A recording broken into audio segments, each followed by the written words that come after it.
শুভ উদ্বোধন কৰা হ'ল বৰপেটা শাখা সত্ৰৰ নৱনিৰ্মিত কীৰ্তন গৃহৰ।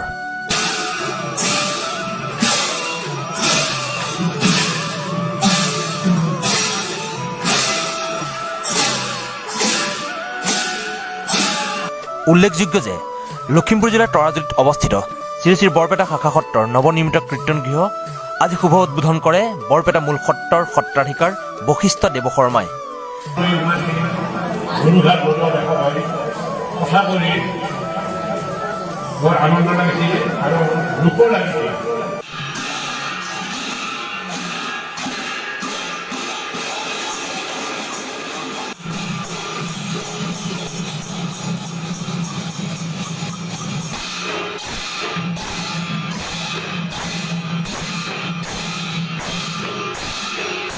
কীৰ্তন গৃহৰ শুভ উদ্বোধনী অনুষ্ঠানৰ লগত সংগতি ৰাখি আয়োজন কৰা দিনৰ মুকলি সভাত উপস্থিত থাকে বিহপুৰীয়া সমষ্টিৰ বিধায়ক দেৱানন্দ হাজৰিকা। অসম দৰ্শন আঁচনিৰ অধীনত 15 লাখ টকা ক্ষেত্ৰত দিয়া হৈছিল আৰু সেই পইচা খৰচ ৰাইজে বৰ সুন্দৰকৈ নামঘৰ আৰু এই নামঘৰ আজি শিশুসকল দুৱাৰ মুকলি কৰিব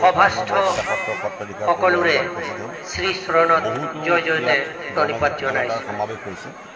আজি পৰম পবিত্ৰ দিন গুৰুজনাৰ সৃষ্টি কৰা অসম চৰকাৰে যি পদক্ষেপ লৈছে অসম চৰকাৰক ধন্যবাদ দিছোঁ, ৰাইজকো অভিনন্দন জনাইছোঁ। দিনজোৰা কাৰ্যসূচীৰ আয়োজন কৰা এই শুভ উদ্বোধনী অনুষ্ঠানৰ শেষত ৰাতিলৈ মাধৱদেৱ নাট্য গোষ্ঠীৰ দ্বাৰা বৃক্ষ দামোদৰ ভাওনা প্ৰদৰ্শন কৰা হ'ব বুলি আমাক জানিবলৈ দিছে। তৰাজুলী বৰপেটাৰ মূল সত্ৰৰ শাখা সত্ৰ, এই শাখা সত্ৰত যোৱাকালিৰ পৰাই আমাৰ কাৰ্যসূচী চলিছে। আজি ৰাতিপুৱা প্ৰসংগ খোল কীৰ্তন খোল নৃত্য এইবিলাকৰ এতিয়া ধৰ্মসভা আৰু ৰাতি আমাৰ ভাওনা হ'ব।